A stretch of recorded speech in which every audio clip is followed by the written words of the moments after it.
Afternoon. There's a hoarder on the corner. There's a collector on the hoarder today. I've sold this pickup right here. It's a 66 Chevrolet. I know, it looks Big pretty back cool. window on a short bed frame. Pretty cool.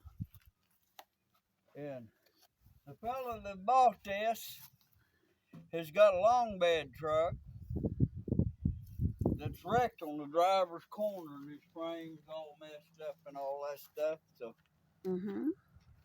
he says he's gonna buy all new parts to build him a fleet side short bed. He's gonna buy brand new bed parts and all that stuff. Oh, hey, the windshield's not even broken. This and pretty He's cool. wanting me to sell him some fenders and that, but I ain't got that many good fenders, and I just don't want to get rid of them. Yeah. So I'm not gonna sell my fenders. I understand. I always thought I'd put this truck back together again, but I never did. We drove it quite a bit. Yeah, why didn't you? I just didn't. Just never got around to it. Yeah, I know you're around to got it. Too many other things to do and something else to drive, so I didn't need it. But it's kind of a rare body style. Big window. I put that windshield in there new, and I didn't put the stainless around the windshield that fits in the crack because I didn't have a new windshield rubber, and no windshield rubber dried out in it. But it's one of these trucks that got full instrumentation. It don't have idiot lights. It's got all the gauges.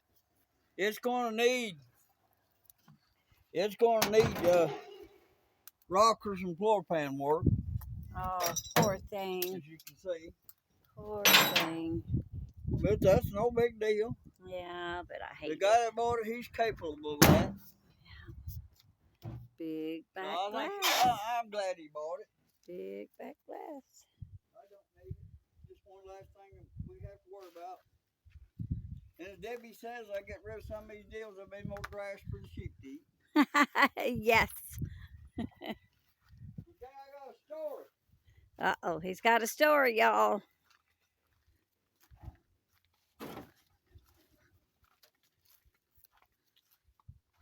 Hi there, stranger. A 66 Ford. I bought it in November 1972, and it only had 22,000 miles on it. And I hauled logs on it. Boy, it's got a real good engine in it. Several years. Jeepers. And later on, after me and Debbie got married, I put that big winch on the back. Show them the winch. Yep. I remember. And I put that bed on there and welded it up, made a dovetail on the back of it. Bed broke down. And we'd go to auction sales, and I'd buy stuff that nobody had any way of moving, and I'd get it cheap. And we'd hook that 40,000-pound winch to it, and it'd get up on the bed of this truck. We hauled a semi-truck on the back here one time. Was that the time we had to hide from the law? Yeah. And I was needing gas. And I was at Bald Knob, Arkansas. I remember. And I dropped off of the road there and went under that bridge at Bald Knob. Is on a hot summer day. Had Debbie and two oldest boys with us. They was little then. And there was a DOT under that bridge. And they was in the other lane. I was going this way, and they was in the other lane going the other way, and they had a semi-truck up on them portable scales. I know, and he turned around a rubberneck. Come out of this little single-axle truck with farm tags on it. I know. 18,000 farm tag. I know. And I had this old, what it was a R190 International semi-truck. Truck tractor, fifth-wheel truck. It was on there. And I was way overweight, and they know that was too. I know, and I pretended like I wasn't looking at them. I know. And as soon as we got up the hill, I didn't stop at that gas station. As soon as we got up that hill, they started getting that old boy off of them scales. They was coming after me. I know they was. I know. So As soon as I got where I could, I mashed this thing flat to the floor, run 60 mile an hour right up against the governor. We went on down there until we seen a side road. And we took that side road and we went back down there and we hid till way after dark.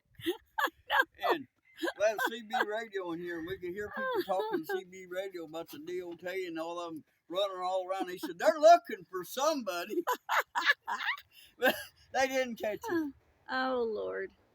Did we get gas? I don't even remember. Not then. Oh, but jeepers. back in them days, gas stations stayed open 24 hours. You know, you can get gas. But I was getting low of gas. I was down to about a quarter of a tank. I know. But anyway, they didn't catch us. I was driving this truck down the road one day. Yep. This truck right right here. here. I'd sold logs over at Raven and Springs. We'll get up here closer. I know. I'm showing the truck. I was coming back, and I was just this side of Raven and Springs, about a mile and a half. I'm getting Not closer. that close. About a mile and a half. Empty. I'd sold that load of logs. I was right on the gutters. That's why I drove this old truck back in them days. It was governor at 60 mile an hour. I'd hold it flat on the floor. Boom, boom, boom, boom, right against the governor. I was flying along there, and all of a sudden, a baseball hit that windshield right there. Yep, I remember. I was in the truck. Yeah. Broke that windshield. And I let off the gas and put on the brakes and slowed down. And all these kids run around behind the house. I went down there and knocked on the door, and that guy there, and he wasn't too happy with me and told me that was just tough. And directly one of them kids come around there, and I kind of knowed him. I rode the school bus with him. He's younger than me quite a bit. He said, I'm going to hit that baseball. He said, come on over to the house. Mom's over there. You can talk to my mom. I went over and talked to her. She started jumping on him a little bit, and I told her, I said, no, he didn't do it on purpose. It's just one of them things happened. He happened to hit that ball, and it happened to go where it did, and I happened to be there at the right time. I said, 2 or 3 seconds on either event, and none of this would ever happen. I said, you know, he didn't do it on purpose. You know, it's one of the things that happens. And she said, well, I'll see what we can do. She said, go get your estimate of what it's going to cost for a windshield. So I went and got them estimates, and windshield was busted. And you had to have a good windshield to get through inspection. Arkansas inspection then. It was getting time of year I was going to have to inspect the old truck. I was going to have to get a windshield in it. And I didn't hear no more from her. And one day, she called. I didn't have a phone. She called over my mom and dad's, and she said, I got a check for him at the house. And she had some insurance, homeowner's insurance, that paid for that windshield. So they made it right, you know. And the funny thing about it is the guy who bought that red truck right there from me the other day. Yep. He was the kid that hit that baseball and broke the windshield out of this truck. Yep, I remember. Same kid. So but, do you think we ought to get a baseball and like saw it in half and no, just saw it in half and glue it under the windshield and fool it? You could. We could. We got one down there. We could saw it in half and fasten it to that windshield, you know, stick it on there with some little bit of silicone or something. No, that would frog him out. That frog poor little kid up. And besides that, his name is Randy too. I know, a couple of Randys. His name is Randy, so there's 2 Randys. But anyway, that's the story I got. But this old Ford truck, it's a piece of duty. It made us a lot of money over the years. I know, but it had 160,000 miles. It's run down. It had 160,000 miles on that 330 engine that was in there. Never been over 60 mile an hour in its life. 330 engine. Well, it ain't there no more. Is it really tiny? Okay. And the engine was still pretty good. You know, it would smoke a little bit if you went down a big long hill and got back on it, the puff of smoke come out of it. But the engine was still good. And we was using them boom poles and pulling the engine out of something or working on a dozer or something. I don't remember. We was lifting heavy stuff with that winch. And I had the kids in here working this winch. There's a two-way PTO in here. And I heard a noise. Long, big noise. And then I turned around and looked, and that motor was overheated. Oh, and what had happened, a freeze plug had rusted out and all the water had drained out of the block and we didn't know it. And this has got an electrical temperature sending unit in it. And the temperature of the unit never ever come up. Because that kid that was running it, he would have noticed that temperature coming up. He didn't notice if oil pressure went down or something. He was just that kid. He could run that winch. He could drive this truck. He wasn't very old. He's about 9, but he could drive this truck at that time. But that burnt that engine up. And then we fixed that freeze plug and put water in it, and it had cracked the heads and it blew the radiator up. So after that, we didn't have a radiator on it. We'd fill the block up with old used motor oil, the water jackets up with old used motor oil, and run it for 15, 20 minutes at a time. I got to put an engine in it. Finally got, 330 wasn't going to do anything. Now I've got a 6-cylinder I can put in here. Just ain't never got around to it. But somebody, they come out of St. Louis, and they had put one of them white Earl Schreiber paint jobs on it. But I'd a lot rather have that green that was original. It had that white on there. But it had a new paint job on it when I got it. But it was Earl Schreiber. And you can see they never even sanded it when they painted it. And all the paint just peeled off. It went peeling off pretty quick. A lot of it did. But the old truck's not rusted out. It's still solid. Not rusted out. It ain't got no serious cancer rust in it. You don't have to do that. What? There's not dirt in my face. Look, there's a piece of rust right there. Well, there's a hole. See, there's a hole right there. There's a hole torn in that. See, we caught that on a stump or something. No, and that's that rust. running board's back too far back. Rust. It was supposed to be up here again to fender. Oh, okay. Let me see if I can find some I've got rust. fenders and stuff for it. But let me see if I can it cost a Here's fortune. Some Bondo. Yeah, they Bondoed it a little bit. Yeah, they Bondoed a little bit. See if I can find some rust. Well, this here's pretty doggone rusty. Yeah, the bed. Surface rusty. That was rusty when I put it on there. Okay. Your floor is lacking. Yeah. Them boards is long gone. But anyway, these old trucks, you can't keep brakes up on them. No, heck no. That hydraulic booster would go out, and the first time I told you to buy an anchor and throw an anchor out. First time I bought one, it was $60. And at that time, $60 a lot of money because we paid $40 a month rent on our house we was renting. Yes. The last time I bought a booster for this thing, it was over close to $300. Exchanged old brake booster. Yep. But I guess if you drive them every day, it'd be all right. But you let them sit, them brake boosters, the rubber gets bad in them, and they don't hold a vacuum, and you're like pressing down on the concrete floor. You know, you pedal just as hard as can be, and your brakes don't hardly do anything. But that's the main trouble with these. I've got another old truck runner's air brakes. It's always got brakes, and unless a mouse or something's chewed one of the airlines into. But it's easy to keep brakes up on one that's got air brakes than it is one that's got hydraulic brakes. But anyway, all the parts of that 330 motor. Ooh, was you a little stuck? Yeah, you get 10 poisons from that seat. All the parts of that 330 motor is thrown up there on the other side. Oh. And we had to take the door off because it made this easier getting it in and out because it never went on the road no more. We just used it for winch truck. But anyway. I'm going to go back and look at the dovetail. Show off your dovetail for you.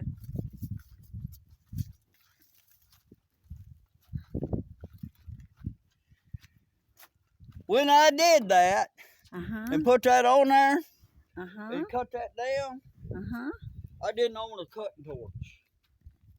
And all I had, I'd bought it new, one of them little tombstone Lincoln arc welders. And I would turn it up as high as it go, and I burnt this metal in two. I burnt that stuff in two with a welding rod. So hot, just melted it out, and then I ground it and made it fit and welded it back in there. But that was back in the days when I could weld. Really? I can't weld no more. That's can't see welding? I can't see the weld anymore. But I welded that up. That was a long time ago. But we've winched bulldozers and sawmills and all different kinds of stuff up on this truck. I know. I got another little story on this truck. Oh, jeepers. One time we went to move a sawmill for a guy. And we winched it all on up there and everything. And it was one of them days that was really hot. And we had a cooler there, cold drinks. And I drank quite a few of them beers while I was getting it all loaded and chained down. So rather than drive, I had Debbie drive. Had two little boys in here with us. She driving, I was sitting over, hot day. Feeling no pain. We coming up this hill, real steep hill, and she shifts down like she's supposed to. She's down in second. It starts pulling down a little bit because it's loaded pretty heavy. That power unit was back here at the back. The stuff was hanging over even.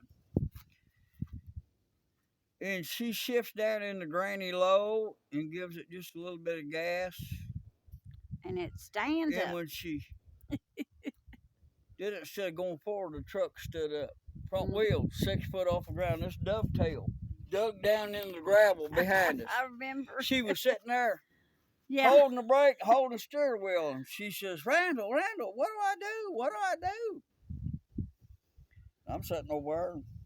I said, well, if it's me, I'd put it in reverse and let out on the clutch. Let go back and let out on the clutch. What? I said, for me, I'd put it in reverse and let out on the clutch. So she puts it in reverse and let out on the clutch, and it's idling, and it just slowly settles right back down. She backs down to the bottom of that hill. Well, now what? I said, well, you could turn around and back up that hill if you wanted to, or you could put it in granny low and just let it idle. I don't think it'll rear up. So she put it in granny low and idled on up that hill. It did all right. And he got to be a pretty good bob truck driver and everything. Several years later, I'm talking 40 years later, I'm up on a railroad derailment. I don't think I was that old. Well, maybe. No, you're in your 30s then. It's 20 years later anyway. Yes. And I was up there, and for some reason she went with me to bring a little dump truck up there or something, and we had that Freightliner up there, and she was in the cab of that Freightliner. Zach was a baby then. So, about 35 years ago, I guess. He was a little baby. And she was in that Freightliner, and side of where that train derailed. The railman, little guys out there working, I sent her down that little dump truck to get a load of lime. They got some chemical in the ground. They dug a hole. They dug a hole with a backhoe, and I smoothed it out with a bulldozer. And there was a little bit of water in the bottom, and there's some kind of chemical down there. And they said lime had neutralized that chemical. So she went down somewhere and got a load of lime in that little single axle dump truck, and it brought it up there. She'd got us a load of lime the night before. Actually, it was dark when she went and got it. And there was another hand there, worked for the same company I was working for. He got in that old dump truck, and he chained that tailgate where it only opened about 6 inches. And he pulls down that hole and raises his bed up, and he's going to spread that out on the bottom there. And when he does, all that lime and stuff piled against that tailgate, and there's a pile where it dumped out behind him, and it stood up, the wheel straight up in there. And I knew what to do. Yeah, Debbie knew what to do. Tell him what you did. I went over there and punched him. No, you didn't. He was hollering me to get a chain and pull it back down to the ground. And Debbie crawled out of that Freightliner, and she went down there and crawled up in that little dump truck and started it up and put it in reverse and backed it down and pulled out of that hole. She went around the other side and back behind it, and I got in the dozer and I smoothed what little bit of lime was out in there again. And she got out and unhooked them tailgate chains, and there's a rope on that release for that bed. She stuck that PTO in gear, got it in second gear, come flat on the floor, plowing down through that hole in that bed, raised up. She pulled that rope and went right there and spread that stuff out about 6 inches deep, all the way across there. Went back around there and shut that little truck off and went over and called back on the railroad. And all them old railroad guys, they was telling that guy, they called him H. They said, H, that little Indian girl showed you how to spread gravel, didn't she? And some of them said, I think she's done that before. And she had.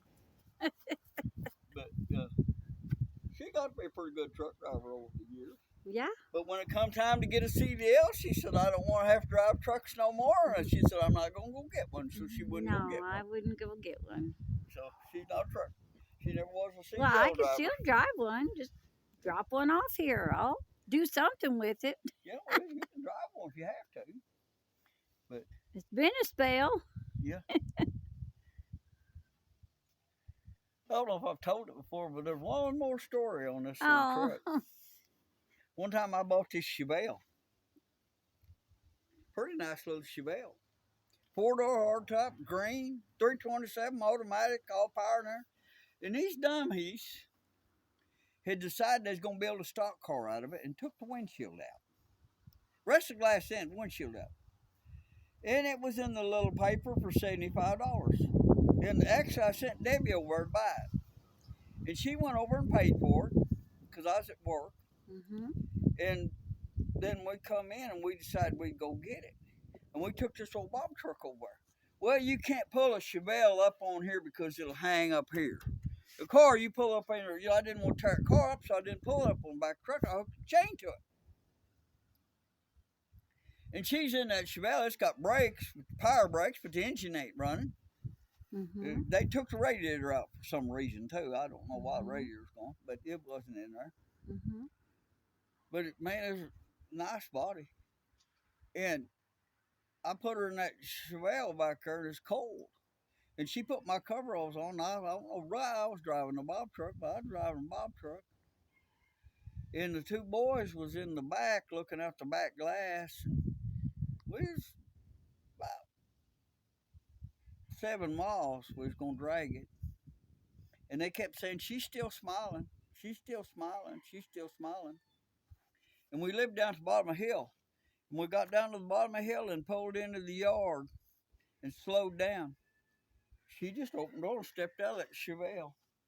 And that Chevelle, the front end of that Chevelle, run up underneath this tailboard.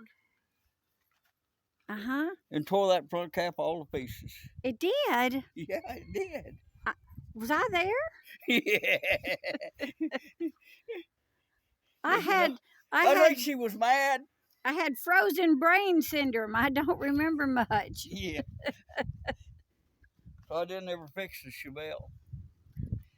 And well, you clodhopper, you froze me to death. At the same time, the car she was driving was a 70 Z28 Camaro. Uh-huh. And the heater core was bad in, so she didn't have a heater. It was wintertime. Uh-huh, and I froze my cods off in that thing, too. For some reason, I don't know, I thought they wanted too much for a new heater core, or some reason, didn't have a heater core. Along about spring, I got down there and I pulled that 327 motor out of that Chevelle. I got to looking at that heater core.